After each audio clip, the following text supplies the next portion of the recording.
Alright, we'll say good morning. Let's begin. A lot to do today. Today's daf is Kuf Zayin, and we're going to start on Kuf Vav Amud Beis 106b. So remember again, we left off with Amr Rabbi Chiya bar Abba. It's 2, 4, 6, 8, 10, 12, 13 lines up from the bottom. Amr Rabbi Chiya bar Abba. Amr Rabbi Yochanan. Hatoin Tainas Ganov Ba'aveda. Mishayim Tashlomei Kefa. So we'll say if somebody claims a Tainas Ganov. So remember again, in this case, it's actually quite interesting. I find an object, and the owner comes to reclaim the object from me. I say in the interim, the object, since I stole it, the object has been stolen. It then turns out that what? That I lied. So what's the halacha? I have to go ahead and pay kefil. I have to pay kefil. My time, what's the reason? Dichsiv, I'll call aveda asher yomar. As the pasuk says, ultimately, about any aveda, any lost object, that a person will say, in the end of the pasuk is ki huzeh, we'll discuss that. So the halacha is, you have to go ahead and pay kefil like a ganav. So essentially, the Gemara is saying over here is, I find an object, I've lost the object, owner comes to claim it, I deny that I have it, I have to pay kefil. So it says the Gemara, Eisei Rabbi Abba bar Mamol, Rabbi Chiya bar Abba. So we'll say, so Rabbi Abba bar Mamol posed the question to Rabbi Chiya bar Abba. Ki yitin ish, the pasuk says, we'll say this is talking about a situation of, I'll read you to you the pasuk, Ki yitin ish ha're'eo kesef al kelim lishmar, if a person gives to his fellow money or utensil to guard, Vegunav mi beis ha'ish, and it was stolen from the home of the shomer. If the ganav is found, so the ganav has to pay kefil, has to pay double. Fine. So the Gemara says over here the following. So this is Rabbi Abba bar Mamol asking a question of Rabbi Chiya bar Abba. Kiyitin ish. So the pasuk says if a man will give to his fellow an object to watch, in nesinas katan klum. So we'll say the halacha is that if a katan gives someone an object to watch, and then afterwards that person goes, and then the object is stolen from that person, or that person ends up stealing the object, there is no liability ultimately to the katan. Look at Rashi for just a moment. It's 3 lines up from before Rashi gets by the last three short lines. Ish prat lekatan. So we'll say because the word ish comes to exclude a katan. Ve'in nishba'in al tainas nesinaso. Ve'in ba'in lidei kefal al yodo. That we'll say you can't go ahead and be made to take a shvua based on the claim of a katan, nor can you be made to go ahead and pay kefal based on the claim of a katan as well. I only know that is true when the katan gave the shomer the object while the owner of the object was a katan. The tavo kushu katan, and furthermore he claimed the object while he was still a katan as well. So we'll say, so again, what Rabbi Abba Mamel is saying is, therefore, if the person who's watching the kli denies the claim, and it turns out that he's lying, there's no obligation for shvua, there's no obligation for kefil towards a katan. You still have to give back the object, but ultimately, again, there's no penalty obligations. So I only know that this is true. Where the katan gave the object to the person while he was a katan, and the claim was being made while the katan is a katan. Nasnan kishu katan. What happens ultimately if the person deposited the object with the shomer while the owner of the object was a katan? V'tavu kishu gadol. But I will say that ultimately, again, the tviyah, the claim takes place when the owner of the object becomes a gadol, minayin. We'll say, how do I know that even in that case, the shomer cannot be made to pay kefel? Talmud lomar, ad ha'elokim yavo devar shneim. Until actually in this case it's really Elohim, in this case it's the judges. To the judges they shall bring the statements of these two individuals. So what do we learn from here? So we'll say in order for there to be liability, either kefal liability or shvua liability, the nesina, the giving over of the object from the owner to the shomer, and the teviyah, the claim of the object, must both take place when what? When the owner of the object is a gadol, is an adult. But if one of those two processes, the nesina or the teviyah, took place while the owner of the object was a katan, then lemaisa, again, there is no liability for kefal or for shua. So watch this. V'im isa.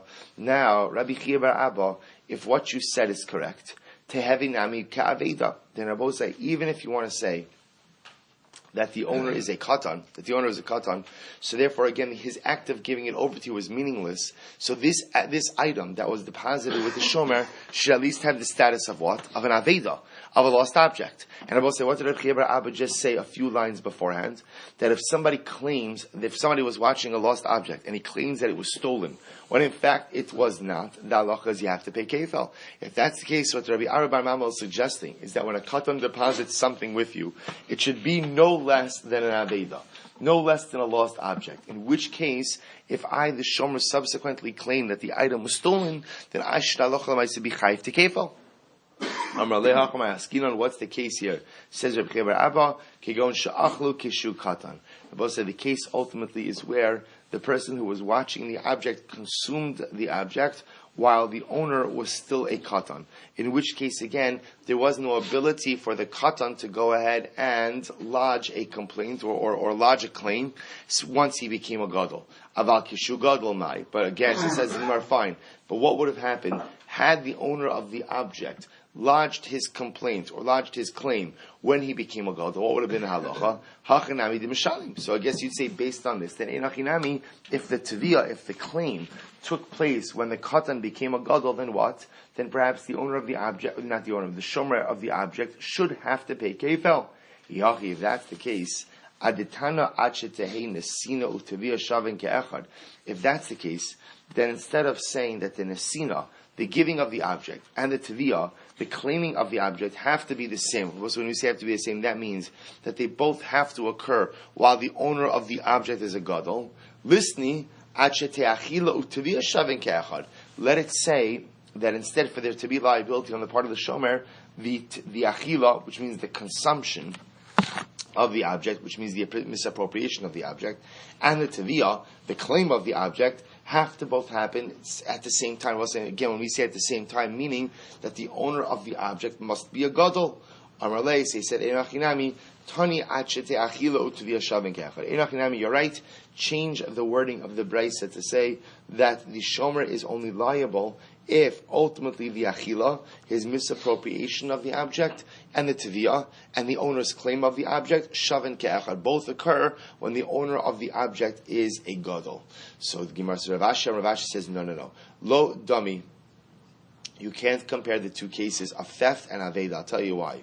Aveda, ka'asi mikach ben das. Because also when I find an object, so that object comes into my possession through a ben das, through someone with das. In other words, we'll say the aveda case is an adult person lost an object. I found that object. That object has a connection to a person who has das. That's why the halacha is that if I go ahead and then the owner shows up and the owner claims the object and I say I lost it, I am a ganav, right? I am a ganav, and therefore I have to pay kefel. On the other hand, vaha lo asi mikach ben das. But I'll say this case where an object was deposited with me through a shomer, then enach nami, again there is no owner of the object who is a ben das, because there's no owner of an object who is a ben das. Therefore, again, there could be no liability. So we'll say this is actually an interesting case. So just saying, the Rambam quotes this case. So the Rambam says, this is in Parakdal Halachatas of Hilchos Geneva, Hatoin Tainas Ganav Bepikadon Shal Katan. So if somebody claims, so we'll say, so a katan, a minor, entrusted me with an object. He comes then to reclaim it. I say it was stolen.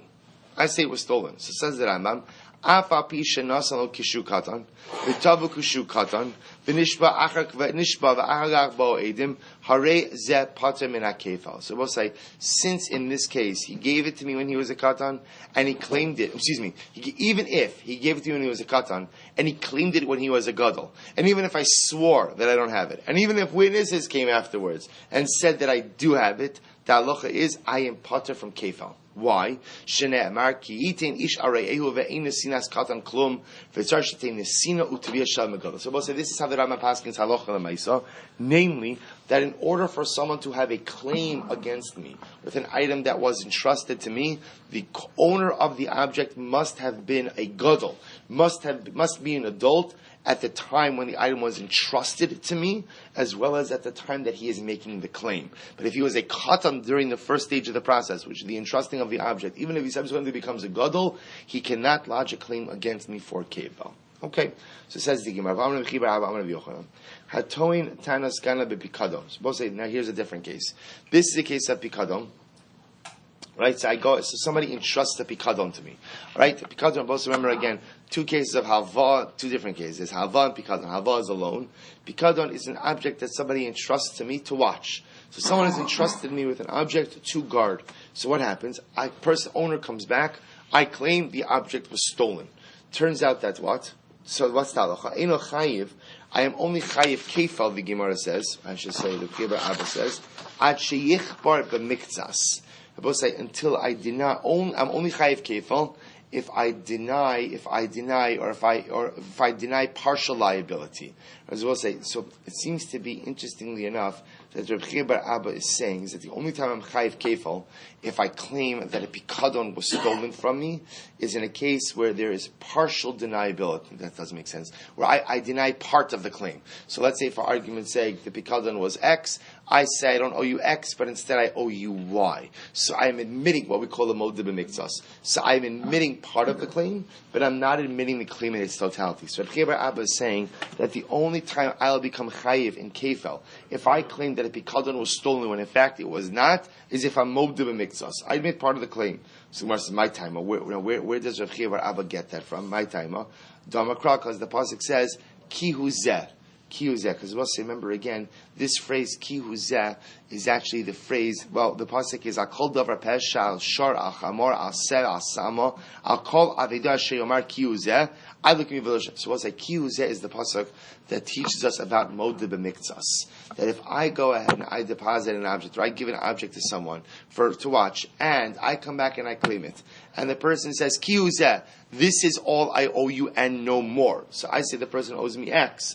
The person claims they only owe me X minus Y. That generates a shvuah. So the pasuk says ki hu zeh. So the Gemara says. So look at Rashi just a moment. Last Rashi in the daf. The Amar Kra ki hu zeh. Hainu hold b'miktzas ubeparshas toin tainas ganav ksiv. So we'll say this phrase of ki hu zeh, which is the phrase of modeh b'miktzas, partial admission, is written in the middle of the section of a shomer who claims that an object was stolen from him.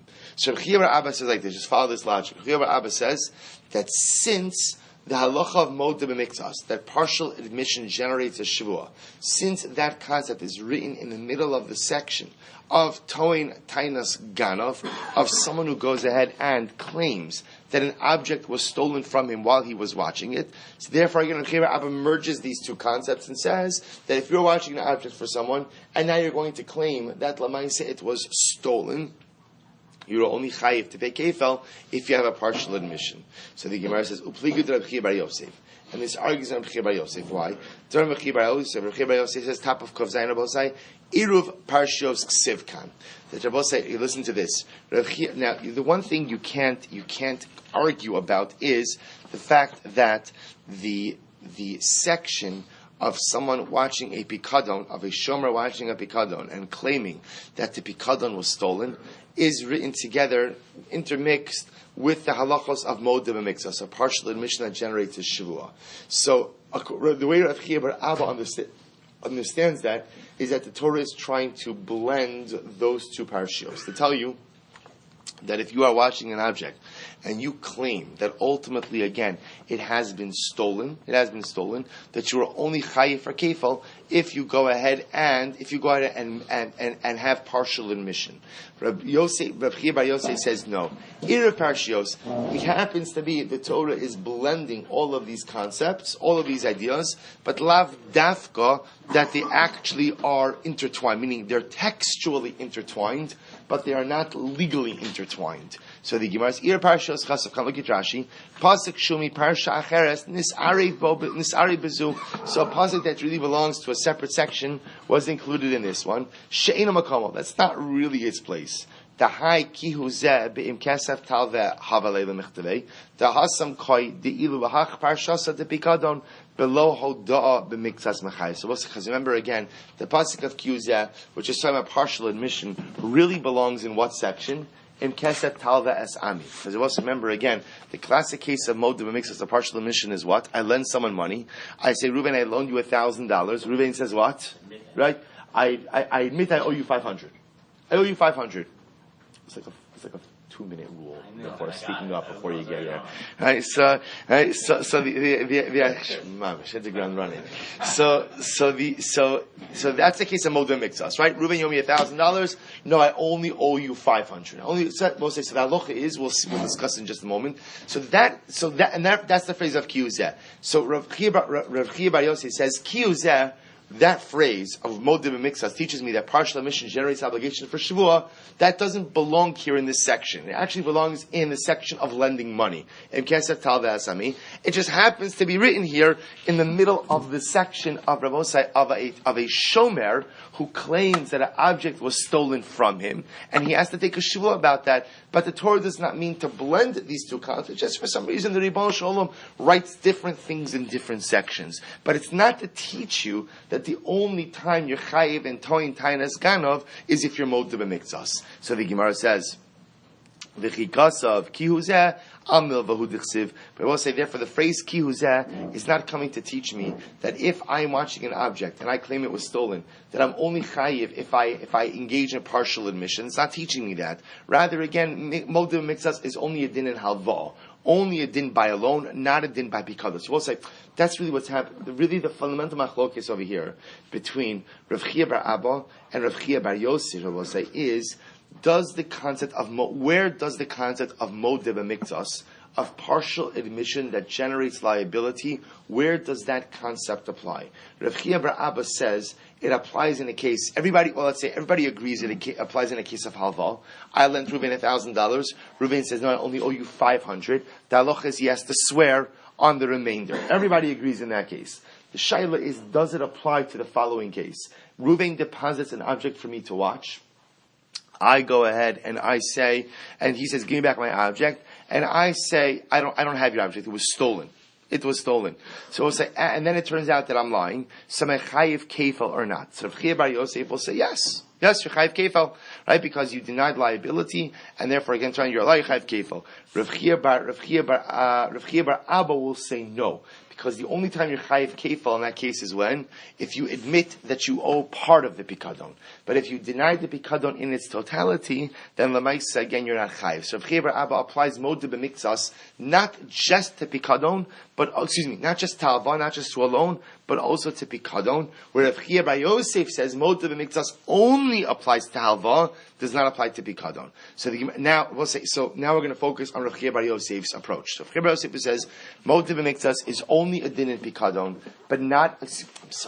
That modeh b'mikzas is only a din in halva. It only applies to loans. So if I tell Reuven, you owe me $1,000, Reuven says, no, I only owe you $500. He has to take a shvua on the rest. But modeh b'mikzas does not apply to pikadon. So now the Gemara says, Umayshna milva. So Rav Chia Bar Yosef, why is it that modeh b'mikzas only applies to halva, to a loan, and not to a pikadon? I'll tell you why. Umayshna milva. Kidrabba. Because we'll say this affects the view of Rabbah. Because what did Rabbah say? Da'amar Rabbah, mipnei ma'amra Torah, modeh b'mikzas hatani yeshava. So we'll say, why is it that the Torah says that if you admit part of a liability for an outstanding loan, that you have to take an oath on the rest? Or we'll say, listen to this.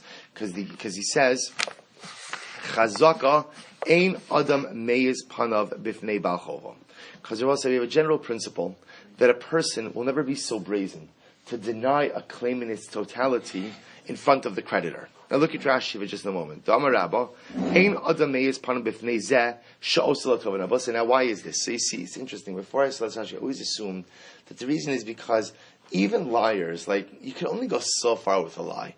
I might lie when if Reuven lent me money, and Reuven's standing right there. So I can't tell, a brazen lie that he never lent me money. When I know the truth, he knows the truth, and he's standing right opposite me. So I always thought it was just a din, there's a ceiling to the brazenness of lying. There's only so far people are going to go. Rashi says, no, people lie like crazy all the time. Rashi says, it's a different issue over here. Look at Rashi, Gedama Rabba, ein adam meiz panav bifnei zeh she'aseh latova. Rashi says, it's a din in hakaras hatov. Reuven lent me money. He did me a favor. He lent me money. So I have gratitude for that. So because I have gratitude, there's only so much I'm going to lie. Let's finish the Rashi. It says, Hilchach, The kafar hakol pater mishvua. The ilav kushta behedja lahavi matzil michbarbei vehechad demod v'miktas bekuli by the michbarbei v'had lo kafrei mishum de'in adameis. Well, so listen to this. So in reality, a person would never fully lie in front of someone who lent them money, just outside karasatov, sheer gratitude. We'll say that is why the halacha is, by the way, that if I go to Ruvain, right, and Ruvain said, I said, Ruvain, you owe me $1,000, and Ruvain is kofar bakol, he says, I don't owe you anything. The halacha is that he's believed. Right, there is no obligation for shvua under those circumstances. We'll say again, because it becomes a din of amotzi mechaber lavaraya. I have to prove that Reuven in fact does owe me money, but the mice is an obligation for shvua. So let's go back to the Gemara for just a moment. So chazaka in adam meiz pana b'fnei bal chovo. So therefore, again, Rabbi says that there's a chazaka, a person is not going to totally lie to the face of his credit. He's not going to deny the full claim. The full claim. Why? According to Rashi, out gratitude. I'm sorry. Unless it's true. Correct. Unless it's true. Because then he's not denying a claim. Correct. V'hai bechulei by the nechparei. So let's listen to this. So in reality, when I go to Reuven and say, Reuven, you owe me $1,000. So assuming I really did loan Reuven $1,000, he would love to be able to deny the claim in its totality. V'hai de lo kafrei. The reason he does not is mishum de'ein adam meyes panav. Okay? Because a person can't lie in front of someone who did for them a chesed, who did for them something nice. Listen to this. Ubekule ba'idelodile. So in reality, Reuven deep down wants to admit the entire debt. Right? He wants to go ahead and admit it and pay me back. So what's the issue? So why does he go ahead and only admit part of the debt? Savar imodina lebekule. Because Reuven was afraid that if I admit the whole debt, if Reuven admits the whole debt, the whole $1,000, I'm going to ask him to pay back the whole $1,000 now. Therefore, what will I do? Ishtamitli miyahashta adahavuli zuze uperana. So Reuven says, you know what? Here's my plan. I'll admit part of it now, and then I'll deny the rest of it. And really, I'm not denying it because I don't want to pay it back. I'm denying it to buy myself a little bit more time to find more money and to be able to pay it back. Hilchach, so according to Rabbah, this is the psychology of the Modeh B'Miktsas. The psychology of the Modeh B'Miktsas really is driven by one thing. I don't have the money to pay back now. And the truth is I'm embarrassed about that. And so what I just would rather do is I'd rather deny that I owe anything, buy myself a little bit more time, and then pay back my creditor at a later time. I can't deny everything. Why? Because that level of brazenness I can't do. That's just simply too brazen. I can't do it. So what am I going to do? I'll deny part of it. And at least that buys me a little bit of time to be able to pay off the rest of the debt. Therefore, again, Hilchach, Rama Rachmana Shvua Iluya, Kihechi Delu Dele Bekule. So I say, therefore, again, what did the Torah do? If you're a Modeh B'Miktsas, we know what's going on in your head. Torah imposed a shvua upon such a person to go ahead and solidify the creditor's claim against the remaining outstanding part of the debt. So therefore, again, the shvua, because we'll say in this case, really we assume that the debtor's intention is not to lie in order to get out of paying the debt. He's trying to buy himself some time. So therefore, again, what the shvua does is the shvua locks in his liability. What the shvua does, the hope is that the shvua gets the debtor, the borrower, to admit the rest of the claim. Because since the borrower's intention is not really to get out of the payment, rather just to buy himself more time, he's not going to want to take a full shvua that he doesn't owe the rest. And therefore he won't take the shvua. He'll end up admitting the fact that he owes the rest of the debt. So the Gemara says, V'gabi milvahu di'ikalamei marhachi. So we'll say this logic of Rabbah, right, of Modeh B'Miktsas that generates a shvua, only works by a halvo, only works by a debt.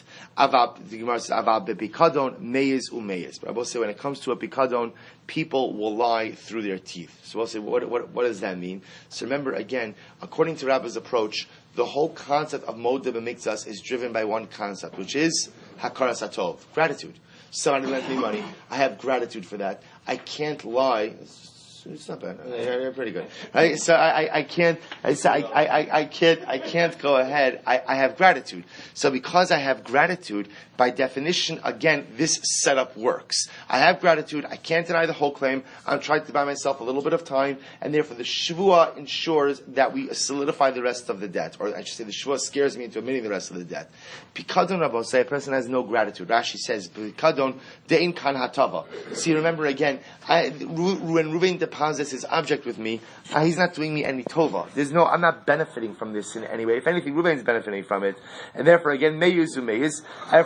Therefore, again, if Chazal were concerned that a person would have no problem lying about a pikadon. Rashi says, meyuz umeyuz, hilchach afilu kafar bekule ram yorachman shvua alei. Therefore, in a case of pikadon, if Reuven entrusts an object with me, he comes to claim it, I say I don't have it or it was stolen, the halacha is what? We impose a shvua upon the shomer in that kind of case in order to get down to the real core of the issue. So we'll say, therefore, all the Gemara is suggesting over here is this is a fundamental machlokes. We pass can obviously like Rav Chia bar Yosef. That both say that again the din of moed us is only a din by halva, only a din by loan. But again, if I deposit the object with Reuben and Reuben denies that he has it or he claims that it was stolen, the halacha would be that he would be chayav to take a shvua for that denial, and should he be found to be a liar, he would be chayav kefil for that. Fine. So the Gemara says the following: Tani Rami bar Kamma, Arba Shomrim, Amud Beis, Arba Shom Tzrichen Kfira b'Mikzas, V'Oda b'Mikzas. So both say. So comes along Rami bar Kamma and seems to go ahead and echo the sentiment of Rav Chia bar Abba. Okay, that there are 4 different shomrim, 4 different custodians, that in order for them to be chayiv, they have to go ahead and deny part of the claim and admit part of the claim. Look at Rashi. Tzrichen kfira b'mikzas v'oda b'mikzas, kodim she'is chayivu shvua, im nishba'u below kfira v'oda, ein shvu'aso shel shomer chinam klum, v'lo mechayvaso kefa. So we'll say, in these cases over here, we're going to see that in order to go ahead and make these individuals chayiv, they have to admit some level of liability prior to the shvuah. So there has to be partial admission of liability prior to the shvuah. So the Gemara says, Eluhain, these are they. Number 1, shomer chinam, okay, unpaid custodian; shoel, borrower; no say schara, paid custodian; socher, a renter. So Amar Rava, my time is Rami bar Kamma. So Rava said, what's Rami bar Chama's logic? So Shomer Chinam behedjek sibbe. So by Shomer Chinam, it explicitly says it. What does it say? Ki huzeh. Because remember again, we keep coming back to that same pasuk. So you see by Shomer Chinam, the phrase "abon de b'mikzas" is written in the section of Shomer Chinam, which teaches us. So we'll say, just actually look at that Tap Rashi once more, just to understand what Rami bar Chama is driving at. So tzrichen kafira b'mikzas v'odam b'mikzas. You need partial admission and partial denial. Kodim she'is chayvu shvua. So both say, according to Rami bar Chama, in order for these shomrim to be chayiv, there has to be a partial admission and a partial denial before they're chayiv for a shvua. Ve'im nishpu below kfira. But I both say, if they went ahead and they just swore without a kfira nada, without a partial admission, ein shvu'aso shel shomer chinam klum. So what's Rami bar Chama saying, and this is an incredible chiddush, that in order for these 4 people to be chayiv kefil, they have to have had a partial admission and a partial denial. Okay? That's what Rami bar Chama is saying. So where do you get this? So by shomer chinam, he gets it because the pasuk says ki huzeh. Well, let's remember again, that phrase ki huzeh is the phrase that speaks about what? Milda b'mikzas. So ki huzeh means the shomer says, this is what I owe and nothing more. You claim I owe X, I claim I owe Y, Q, Z, that's all I owe. So therefore again, that phrase is written in the section of Shomer Chinam. Therefore again, Shomer Chinam is only going to be chayiv kefel if first he went ahead and admitted part of the claim and denied part of the claim. Furthermore, Shomer Sacher, Rabosai paid custodian, Yalaf Nesina Nesina Shomer Chinam. So we learn from Exer Shava of Nesina Nesina from Shomer Chinam. Shoel, where do we learn the time for a Shoel? That a borrower is the same halacha. V'chi yishal vav mosif al inyan rishon. So what's it? Because when the Torah introduces the shomer, it says v'chi yishal, and if a person will borrow, that vav Rabosai says the Gemara is a vav hamosif. Vav hamosif is a vav that adds on to a previous section. So shomer chinam follows on the heels of, shoel follows on the heels of a shomer chinam, shomer sachar, and therefore again, simalach applies to him. Socher. So we'll say, well, how do we know that it applies to a socher? So says the Gemara, Ilaman da Amar Ki Shomer Sacher, Hainu Shomer Sacher. Ilaman da Amar Ki Shomer Chinam, Hainu Ki Shomer Chinam. So we'll say, in general, we'll get into this later on, there's a machlokes, a renter, right? A renter, a socher. Is a socher like a Shomer Sacher, or is a socher like a Shomer Chinam? Now the good news for our purposes today is, doesn't matter. Because either way, we've just established, according to Rabbi Kamma, that for both a shomer chinam as well as a shomer sachar, you're only going to be chayiv for kefil if what? If there was first a mode b'mikzas, if there was first a partial admission. So whichever way socher falls out, whether socher is a shomer sachar or socher is a shomer chinam, l'maisa again, there is still going to be liability only if there is partial admission. Rabbi Yosef said, "Hatoin tanis kana bepikadon." By the way, we don't pass like that. Just so you should know, we don't pass like this with Rabbi Bar Chama, because again we hold, like we just said before, Mode B'Mitzvahs only applies in a case of Hava, only in a case of loan. In cases of Pikadon, even if a person is Kofar Bakol, they deny absolute liability, they're still going to be Chayav Shvua. Rabbi Bar Yosef said the following: Hatoin Tainas Ganav B'Pikadon. So we'll say, so again, I deposited an object with Ruvain to watch. Ruvain claims the object was stolen. So what's Talacha? So if Rabbi Yosef says that Reuven is only going to be chayav, we'll say one, yishlach bo means what? Until he misappropriates it. Meaning, we'll say that in order to be chayav, ultimately for kefel, Reuven actually has to go ahead and actively misappropriate the object. Look at Rashi. So Rashi says over here, Eino chayiv kefel, ad shi yishlach bo yad, kodem shvo kigon she'asa b'malacha. So what does it mean to misappropriate it? It's very simple. Let's say I went ahead and I gave my ox to Reuven to watch, and he went ahead and what? He used my ox to plow his field, assuming that we did not have that agreement. So he was, so what happened? So therefore, Rabbi Bar Abba said, now I come back, I claim the ox from Reuven. I say, Reuven, you have my ox. Reuven says, no, I'm so sorry. It was stolen. Then it turns out that what? It turns out that Lamaisa, again, he swears to that effect. Then it turns out that he lied. So Rabbi Bar Abba says he's going to be chayiv kefal. But he's only chayiv kefal. Why? Because he actively misappropriated the object prior to the shvuah. But according to Rabbi Bar Yosef, had Reuven claimed that the object was stolen, and then he took a shvuah to that effect, turned out that he lied, but he never misappropriated my ox. Meaning, it was just sitting in his stable. He never worked with it, never used. According to Rabbi Bar Yosef, he would not be chayiv in kefal. So the Gemara says, my time, but what's the logic over here? Because the pasuk says, "V'nikra balabayis el Elokim, im lo shalach yado b'melechas ra'ehu." Oh, because we'll say, what does the pasuk say? The pasuk says that the balabayis, right? So the balabayis in this case is the shomer, will come before the judges and he will swear that he did not misappropriate the object of his friend. Which Rabbi say indicates to us that what? That the only time that the shvuah will produce an obligation for kefel is only if the shomer first misappropriated the item. The shalach bayad mechayiv. They will say it teaches us michlal. The shalach bayad mechayiv teaches us that it's only if the shomer actively misappropriates and uses the object illegally will he be chayiv in kefel. Chayiv something for a false oath, right? I mean, if he says you can get malchus for a false oath, 100%. You can get other punishments, but correct. We're talking now strictly about kefel. Strictly about kefel. So the Gemara says the meimra the b'shalach bayad askina. So are you telling? Therefore, must be telling me that's what? That we're talking about a case where dafka, the shomer misappropriated the object before the shavua, and that's why after he takes the false oath and he's discovered to be a liar, that lamaisian he will be chayiv in kefil. Amrlu Rabbi Chibra Abba Hachin Rabbi Yochanan. So Rabbi Chibra Abba said Rabbi Yochanan not necessarily, ba'omedes al avusa shanu. We both say that this case of Benikra balabayis ela lekimilo imlo shalach yadum melechas reiu is even talking about a case where the shomer is standing over the object when the animal is standing over its trough. Now, what does that mean? Look at Rashi. Ba'omedes alavusa shalosh shalach bayad shanu dechayiv kefel. So Abba argues and he said, no, it's not true. Even if the shomer never misappropriated the object, but the animal's just doing its thing. For example, the animal is over its trough, and the shomer has decided that he's stealing the animal for himself, even though he did not misappropriate it. If he denies that he has the pikadon, and then he swears to that effect, and then it turns out that he's a liar, he will be chayev kefal, even without misappropriation. Armalei, Rabbi Zil Rabbi Chibar Abba, and Rabbi Zil said Rabbi Chibar Abba, dafka ba'omedes alavusa ka'amar. So listen to this. Interestingly enough, Rabbi Zil said Rabbi Chibar Abba, it's only in a case where actually let me read this differently. So Rabbi says, so here's what you have. Let's stop here for just a moment. So the machlokus between Rav Chia bar Yosef and Rav Chia bar Abba. Rav Chia bar Yosef says that the only time a shomer will be chayiv in kefal is when if he first misappropriates the pikadon. right? He first has to do something. Shalach bayad, he first has to do something. Rav Chia bar Abba says, no, not necessarily.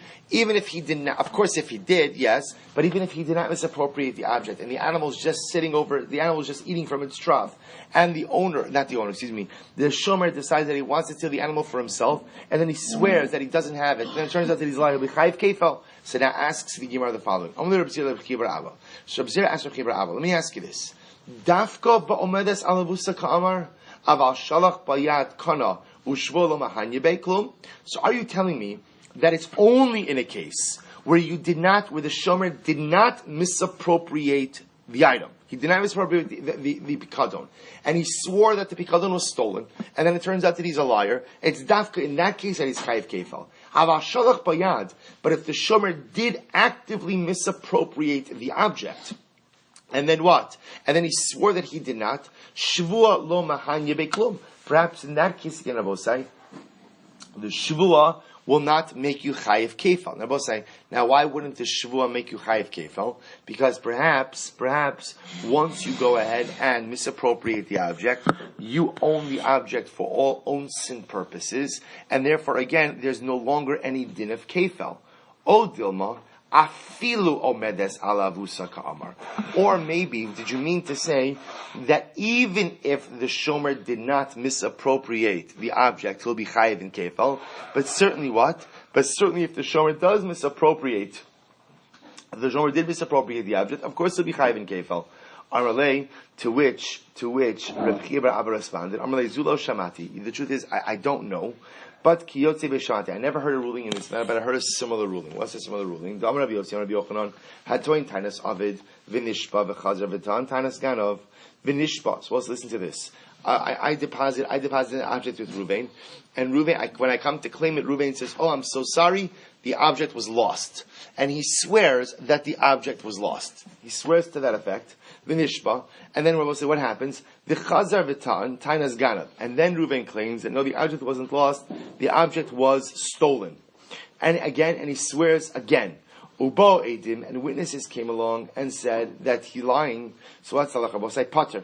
Rashi says pater min hakefal. It doesn't have to be kefal. My timer lav mishum dekana b'shor rishona. Supposed to say, is that not because once he did the first shavua and he lied, right? Pretty much the case is closed. He was kona the object. Once he was kona the object, there can't be any kind of kefal liability that is established. We'll say because that's what we learned yesterday. That lemaisa again, once there's a shavua. Then what? Once there's a shvuah, then the owner releases his claim against anything further.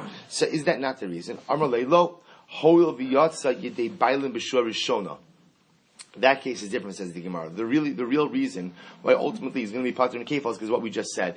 That's different because lemaisa again. When I make the claim against Ruvain, so there are two possibilities that I could sue for. I could sue for payment, or I could sue for a shvuah. But if I accept the shvuah, as we saw yesterday, comes in lieu of payment. Itmar nami. We have another statement that supports this. Rabbi Yochanan had toin tanos aveda bepikadon. So we'll listen to this. So again, I deposit my object with Ruvain. I say to Ruvain, give me back my object. Ruvain says, I'm so sorry, it's been lost. And he swears to that effect. V'chazar v'ta'an tainas geneva, and then Ruvain claims the object wasn't lost. Instead, I claim it was stolen. V'nishba, and he swore.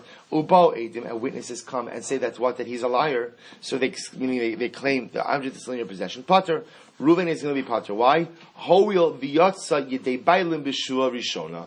Because Rabbi remember again, Ruvain has satisfied his obligations ultimately to the owner through the shvuah. That once a shvuah has been taken, the case has been closed, and ultimately again, there's a release essentially that's signed by the owners.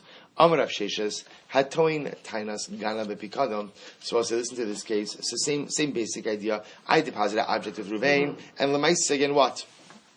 And Lemaisa, he claims the object was stolen.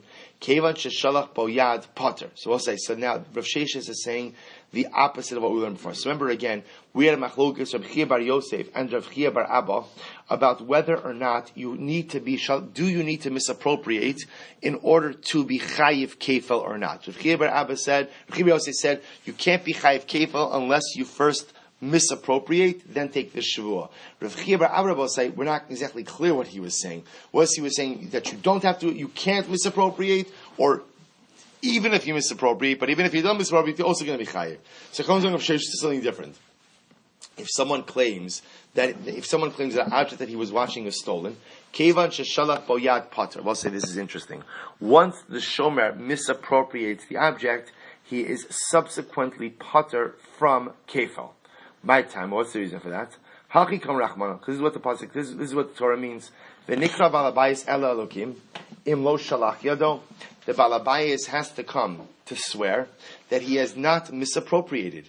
Ha shalach, which tells us that if he did misappropriate, meaning if before taking the shvuah, the shaliach went ahead, or not the shomer went ahead and misappropriated, pater. The Rabbi say he will be pater from kefal. Now I will say, remember again, what does it mean he's pater from kefal? So remember, what this means is kefal is a specific din by a ganov.